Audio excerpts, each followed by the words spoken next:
बाबा जी के भक्तों को राम राम।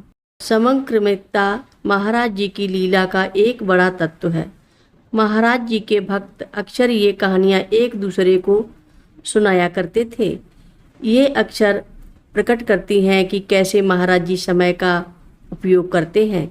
उदाहरण के लिए, जब दो भक्त इस तरह से मिलते हैं, जो उन्होंने करने का इरादा किया होता है वह बदल जाता है। ये बैठकें एक विशेष स्थान पर 1 या 2 मिनट की छोटी छोटी समयावधियों के भीतर और कभी कभी सिर्फ 1-2 सेकंड की हो सकती हैं। अक्सर महाराज जी आपको देर करवा देते हैं या तय समय से पहले पहुंचा देते हैं। ठीक समय पर होना बहुत ही अजीब है। मुझे समय को संभालने के लिए महाराज जी पर भरोसा करने की आदत हो गई। महाराज जी के श्रेष्ठ समय निर्धारण की बहुत सारी कहानियाँ हैं। मैं हमेशा महाराज जी से समय के बारे में सुनने की कोशिश करता था, जैसे मुझे कब स्थान बदल देना चाहिए या फ़ोन करने के लिए सबसे अच्छा समय कौन सा रहेगा। महाराज जी के समय निर्धारण का उल्लेख उनकी लीलाओं की कहानियों में है।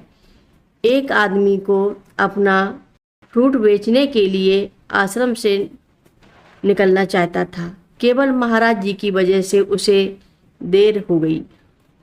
उसे बाद में पता चलता है कि अगर वह बाजार में फल ले जाता उसे पैसों का बहुत भारी नुकसान होता, लेकिन क्योंकि महाराज जी की वजह से उसे जाने में देर हो गई, वह एक अलग बाजार में मुनाफा कमा पाया।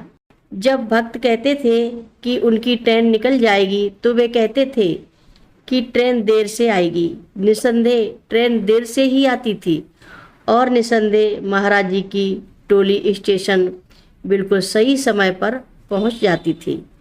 ऐसा प्रतीत होता था कि महाराज जी स्टेशन पर बिल्कुल उसी स्थान पर खड़े होते थे जहां पहुंचकर उनकी गाड़ी के डिब्बे का दरवाज़ा खुलता था।